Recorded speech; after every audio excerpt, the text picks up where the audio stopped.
What's good, boys and girls? Let's talk some Brewers on this off day. And I'm gonna wear the headband. A lot of people are haters, but I don't care. I like it. You gotta start your own trend sometimes. Right now, the Brewers find themselves at 14-13 and tied for last in the Central. And the Central has been incredible, but still tied for last. Now, they're coming off that big win on Sunday, and it's absolutely insane to say any game in April is must win, and I'm not implying that at all. But that game on Sunday was a big win for this Brewers team. Hopefully they can keep it up against the Diamondbacks this week. The goal of the Brewers right now is to simply stay afloat in the division, in the playoff race. And yes, it's April. You can't win the division in April or May, but you can definitely lose it. Keep staying afloat until Chourio, Vaughn, and Yelich are back on offense. And then obviously with Priester, Jared Koenig, and Rob Z back on the pitching staff. And so far, some frustrating games, but they have done their job of staying afloat so far. But I will say, even when these guys come back, there has been some concerns with this current team. Starting rotation has been great. I really don't have much bad stuff to say about them. And if someone does start to struggle, well, you have Coleman Crow, you have Logan Henderson, you have Robert Gasser right behind these guys to come in and replace them. But Misiorowski leads all of baseball in strikeouts. Woody has looked fine, maybe not what I expected to see out of him, but I'm happy he's healthy. I'm happy he's still pitching well. Chad Patrick has been fine. I trust him in any role he's been given. Brandon Sprout is looking like the guy that we went and got from the Mets. He's been so much fun to watch grow, although it's only been a month so far. And then obviously Kyle Harrison keeps looking better, headlined by that start on Sunday. 12 strikeouts against that Pirates team. Big one for him. Now, it hasn't been all bad in the Brewers bullpen. There has been some good, and that starts off with Aaron Ashby. Now, when we had Rob Z on the podcast Pack the Brew, he went and said that if Ashby could pitch every game, he would, which is great. I love the mentality, but maybe let's not actually do that because he has answered the call. He has a sub-2 ERA. He's looked nice out there. But at the end of the day, I am still a little bit worried that you could see him burnt out a little bit in the second half. We saw that last year with some of these guys who were worked out a ton in that first half. So I'm just worried trying to protect him as we get, the dog days of summer. Grant Anderson, another guy that has done good. I know he gets a lot of hate on Twitter. I don't think he deserves all the hate he gets. He's in a lot of roles, and he's done a good job. The guy's a 2.57 ERA. He has a 2.86 FIP. He's done fine, and people act like he's the worst pitcher ever put on a Brewers uniform. I don't get it. Yes, Trevor Miguel's season started off bad. All right, he lost the closer role, and it was deserved at the end of the day. But he has looked a lot better. I mean, the bar was in hell, but he has looked a lot better his last few times out there. Still, maybe not the all-star level self, but at least we can start to trust him out there to have a scoreless outing, which is a good place to start. Now, Abner Uribe is somebody that a lot of us kind of wanted in that main closer role, and he's kind of back in that closer role, which is great. It's awesome. He still has not been what you expect of Abner Uribe, and he still might be my number 2 trusted guy in this bullpen behind Ashby, and he's looked great at most of the times, but he has had a couple issues. Now, Abner Uribe is somebody that a lot of us did want to be the main closer heading into the year, even before Miguel's struggles happened. And right now, it's looking like he is that closer. And he's been fine, but he hasn't been Abner Uribe-like. I think he will get back to that. I'm not too concerned about him. And honestly, when you look at the overall numbers from these guys in the bullpen, you're like, hasn't been that bad. It's still middle of the road. It's still an average bullpen, but with the amount of runs they've given up, the games they have blown, yes, partly because the offense also has not helped them out a lot in some of these games. It's kind of like, yeah, the numbers might say this, but just from watching it, they haven't been their best.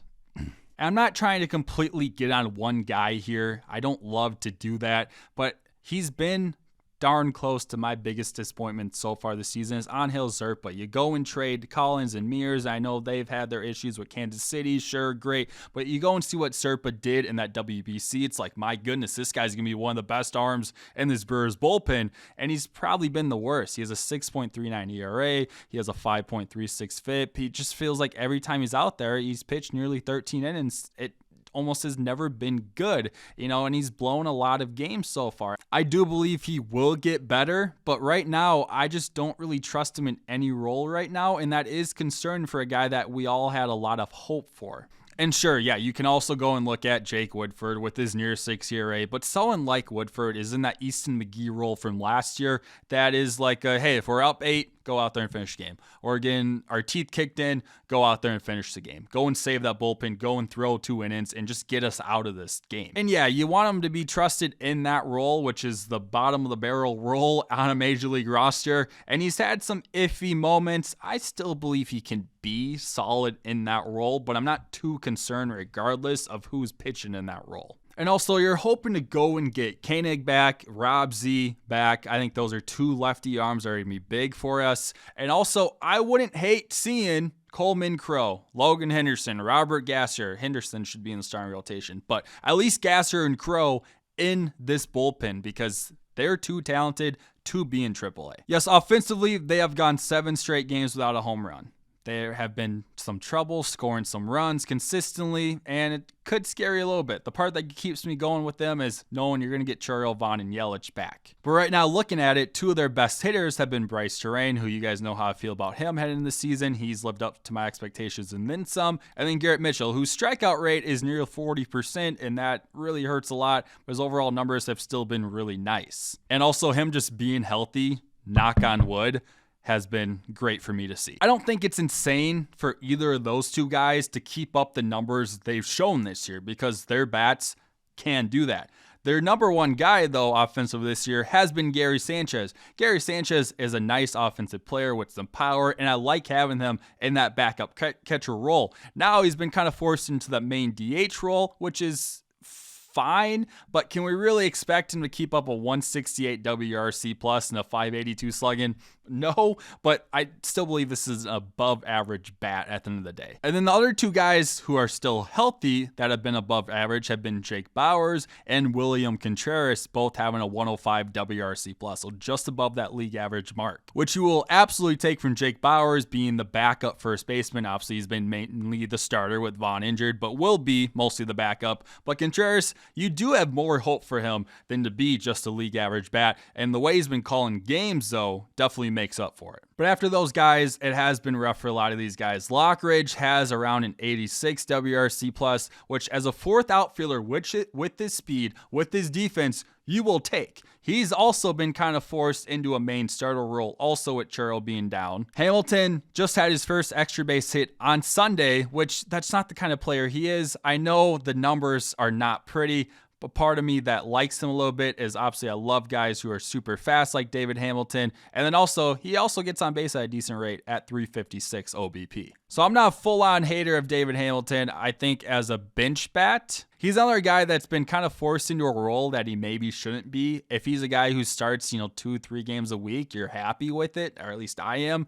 But as an everyday player, yeah, he does need to be a little bit better. But these 3 guys definitely need to get it going. Sal Frelick has just not been that guy offensively. You're never expecting him to go and win a Silver Slugger, but at the end of the day, 269 slugging, 68 WRC plus is just not good enough. I will say Luis Rengifo has been hitting the ball hard at times, but at the end of the day, the numbers are not good, and you need a little bit more out of him too. And then Joey Ortiz numbers just keep getting worse. The defense is incredible, but you need at least just the below average bat from Joey Ortiz, which you're not getting close to getting. Looking at left side of the infield, you have 2 really good prospects who are on the verge of coming up to the major leagues in Jet Williams and Cooper Pratt. I will say their numbers down in Nashville have not been great, but you sometimes do have to wonder how long are these guys' leashes. It is April. I'm not going to go and say DFA cut anybody at this point of the year, but how long are their leashes? In just above 500 and tied for last, are you guys concerned at all with this current team, or are you going to chalk it up mostly to they're just injured right now? Just wait till these guys get healthy. You guys let me know what your biggest concern is with this Brewers team right now, if you have any. God bless. Go Brewers.